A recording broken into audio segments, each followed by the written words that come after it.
واحة في قلب الصحراء، هدف لإعتاء أجهزة الاستخبارات في العالم.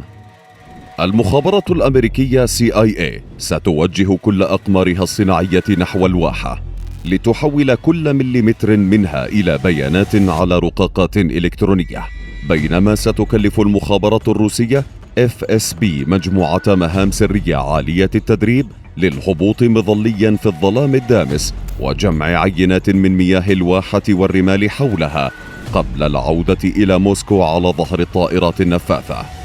لكن هل سألت نفسك يوما كيف سيتعامل جهاز الاستخبارات الصينية مع الحدث؟ حسنا، الأمر أبسط بكثير مما تتصور. سترسل بكين مئات السياح الصينيين في رحلة مدفوعة التكاليف حكوميا ليقوموا بما يقوم به أي سائح طبيعي، مع مهمة بسيطة إضافية: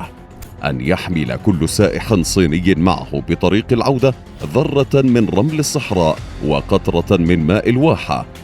ما سيمكن المخابرات الصينية تحليل آلاف العينات ومعرفة أكبر كم من التفاصيل عن الواحة وصحرائها، بما يفوق بأضعاف ما توصل له أقرانها في أمريكا وروسيا. كل هذا افتراض لكيفية تنفيذ أقوى الأجهزة بالعالم لمهام استخباراتية، ما يجعل المخابرات الصينية أبسط أجهزة المخابرات من حيث الشكل وأعقدها وأكثرها كفاءة وذكاء وخطورة من حيث الجوهر. مع اعتبار كل صيني جاسوس لوطنه، عليه تلبية النداء بأي وقت وأينما كان، ما قد يجعل الصين بلد الأكثر من مليار جاسوس. لكن كل هذا يتم بصمت مطبق يفسر بقاء الاستخبارات الصينية الأقل صيتا، وهو الأمر الذي ذاقت لوعته الولايات المتحدة عندما اخترقت الصين أكثر الأماكن حساسية في أمريكا، ثم كنست كل جواسيس أمريكا من شوارع بكين خلال دقائق، وفككت شبكة عملت CIA على بنائها عشرات السنين، وحولت مخبريها وجواسيسها إلى السجن أو ساحات الإعدام في لغز ما زالت واشنطن عاجزة عن فك طلاسمه حتى اللحظة. فكيف تعمل مخابرات الصين التي يعود تراث تأسيسها إلى عام 625 ميلادية منذ عهد الإمبراطورة وو تشاو؟ وما هي أسرار استراتيجيات الأمواج البشرية والأسماك في قاع المحيط؟ بلد الجواسيس. هنا في الصين، ثاني أكبر دول العالم من حيث المساحة ب9.6 مليون كيلو متر مربع، يقطن أكثر من 1.41 مليار نسمة، ما يجعلها ليس الأكثر سكانا بالعالم فقط، أو أكبر قاعدة من المتحدثين بلغة واحدة في العالم وهي الماندرين، أو الأكبر جيشا ب2.2 مليون جندي، أو ذات الاقتصاد العملاق والأكثر تصديرا للمنتجات ب2.2 تريليون دولار سنويا. بل ما يهم أجهزة الاستخبارات حقا أنها الدولة الأكثر جواسيسا بالعالم، مع اتباع جهاز الاستخبارات الصيني المسمى وزارة أمن الدولة استراتيجيات حولت الصينيين إلى سور عظيم بشري لحماية البلاد ضد الغزو الخارجي، مع تجهيز كل صيني أو صينية للعمل جاسوسا متى اقتضت الحاجة، ما سهل للاستخبارات الصينية الاحتفاظ بطابعها الخاص لعمليات التجسس هائلة العدد وواسعة الانتشار، التي لمست آثارها في جميع أنحاء العالم. إذ تعود الثقافة الاستخباراتية وجمع المعلومات لدى الصينيين إلى آلاف السنين، منذ عهد المنظر الصيني سونغ تزو صاحب كلاسيكية فن الحرب، حيث أكدت مخطوطاته على أهمية توافر المعلومات الدقيقة لكسب المعارك، وهو ما طورته الاستخبارات الصينية اليوم عبر مزج 3 استراتيجيات رئيسية. الأولى تعرف بالأمواج البشرية، حيث تستغل بكين أصولها البشرية الضخمة لتجنيد كل الصينيين في كل مكان لجمع كميات هائلة من المعلومات، خاصة مع ارتباط جميع الصينيين بوحدات التشغيل الشيوعي دانوي، التي تحوي قسما أمنيا يتضمن معلومات تفصيلية وملفات لكل الأفراد والعائلات وتواريخها. وبشكل تلقائي طالما الصيني عضو في أي وحدة عمل فهو مطالب بتنفيذ أي مهمة استخباراتية تطلب منه باسم الوطن، حتى وإن كانت المهمة التجسس على أبيه أو أمه أو أشقائه وأبنائه.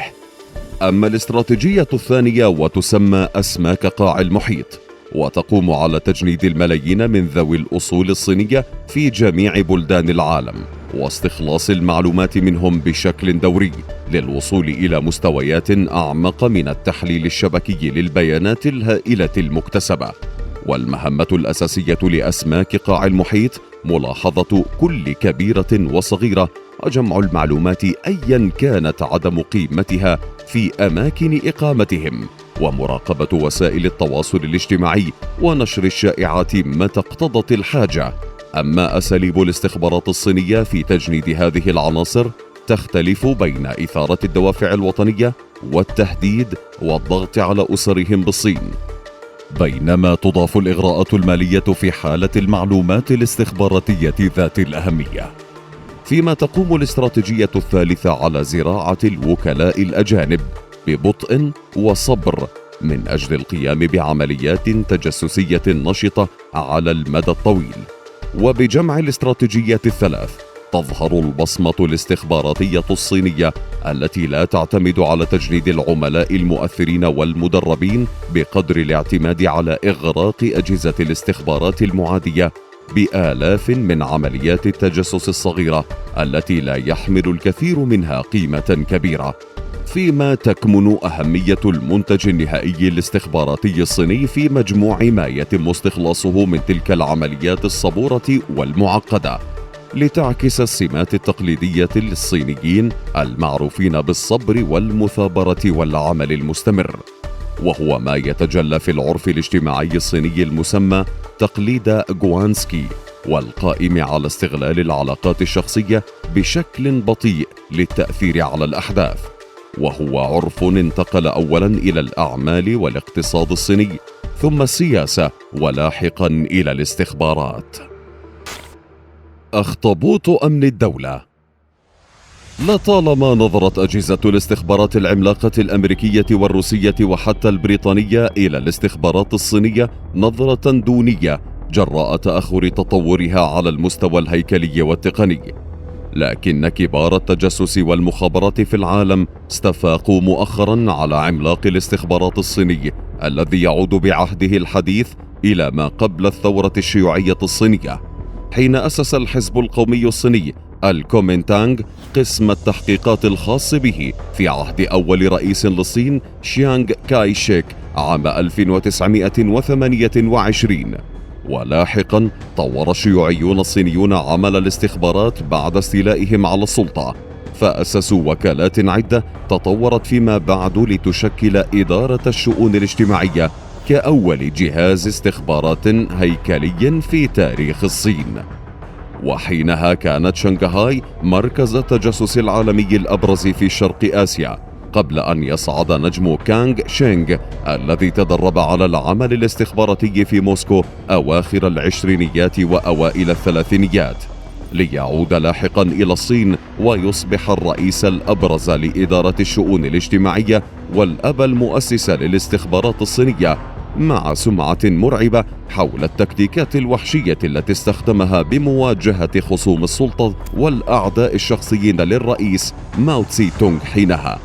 لكن هيكلية الاستخبارات الصينية ظلت محدودة وبسيطة حتى انتصار الشيوعيين الحاسم على القوميين عام 1949 وإسناد مهام الاستخبارات لوزارة الأمن العام التي عنيت في المقام الأول بالحفاظ على الأمن الداخلي ومراقبة الأجانب، ما حدا بها تطوير شبكة واسعة من الوكلاء لأغراض المراقبة السياسية، بينما لم تظهر أنشطة الاستخبارات الخارجية بشكل واضح قبل منتصف الخمسينيات، حين أسس الحزب الشيوعي إدارة التحقيقات المركزية للقيام بهذه المهمة.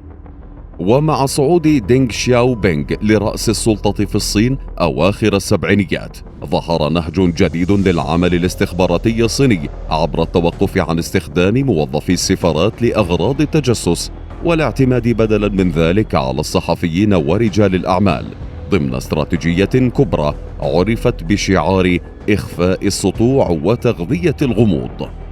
وفي عام 1983 أسس دينغ وزارة أمن الدولة عبر الدمج بين إدارة التحقيقات المركزية ووحدات التجسس بوزارة الأمن العام، لتتحول الوزارة إلى جهاز الاستخبارات المدني الرئيسي للصين، وتنتظم تحتها جميع الهياكل الاستخباراتية الرسمية وغير الرسمية في البلاد، وتطلع بكل المهام الاستخباراتية والتجسسية، وعلى رأسها محاولة التأثير في السياسة الخارجية للبلاد الأخرى، وجمع المعلومات حول أي تحرك سياسي أو اقتصادي أو أمني قد يؤثر على الصين، مع رصد عمليات الاستخبارات الموجهة ضد بكين، ودراسة السير الذاتية للسياسيين وضباط الاستخبارات الأجانب،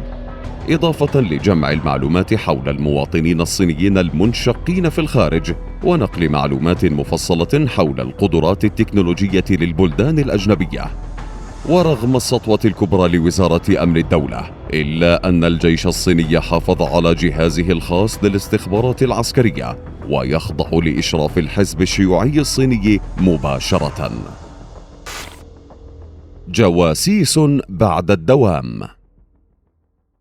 تعدد وكالات الاستخبارات الصينية الرسمية وعلو كعبها مؤخرا لم يمنع هيئات غير استخباراتية صينية من أخذ الحمل الأكبر في مهام التجسس، وربما المفارقة تكمن في أن ما بين 50 إلى 70% من عمليات التجسس الصينية تنفذها جهات حكومية أو شبه حكومية وحتى خاصة صينية، بينها الأكاديميات والجامعات والشركات ووسائل الإعلام المستقلة.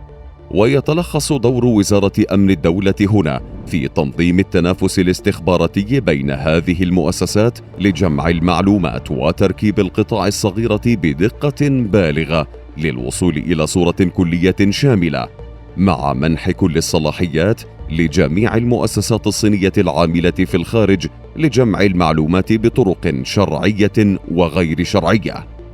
ما جعل الصين أول دولة في العالم تحول جمع المعلومات الاستخباراتية إلى صناعة حقيقية مفتوحة المصدر يمارسها الجميع أفراد وشركات،